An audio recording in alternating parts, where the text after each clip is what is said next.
Mais là, le problème, c'est que tout à coup, on dit Marine Le Pen fait un clin d'œil à son électorat. Mais l'insulte faite à l'électorat, c'est des millions de gens. C'est en fait encore une manière de nier les raisons du vote Front National. Et on va finir par se le prendre dans la figure sans toujours avoir compris. Parce que si on reste sur des questions en disant ça rappelle un vieux fond de pétinisme, est-ce que vous croyez réellement que les millions de Français qui votent aujourd'hui Front National le font parce que tous les matins, ils se réveillent en regrettant Pétain? Mais ça fait du bien d'avoir un peu de pluralisme dans les médias. C'est la seule manière pour les médias officiels de se sauver, de sauver leur peau, c'est de rétablir un minimum de pluralisme. Là, ils l'ont un peu fait.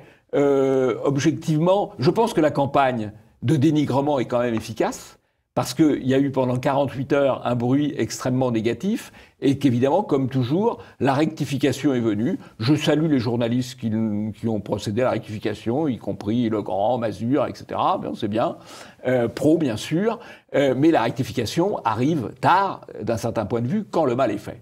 Alors, on pourrait quand même ajouter deux petites choses historiques. Le régime de Vichy, il n'est pas arrivé comme ça. Il est arrivé parce que la quasi-totalité des parlementaires issus du Front populaire ont donné les pleins pouvoirs au maréchal Pétain. Qui était cette majorité? C'était des radicaux de gauche, c'était des socialistes, c'était des francs-maçons. C'est ça qui a donné le pouvoir au maréchal Pétain en 40. Voilà, parce qu'il y a eu la défaite avant. Et qui était le secrétaire général de la police de Vichy? René Bousquet. Bousquet qui était un radical de gauche, lui aussi. Et qui a fait d'ailleurs une très belle carrière après la guerre. Oui, une très belle carrière après la guerre, puisqu'il a été pendant un certain temps à la Banque de l'Indochine et qu'il a été quasiment à la tête de la dépêche du Midi, de la dépêche de Toulouse, avec Madame Baillet. Et il a en partie élevé le fils Baillet, qui est aujourd'hui, à ma connaissance, ministre de M. Hollande et qui est le patron socialo-radical de gauche de Midi-Pyrénées, voilà, des faits.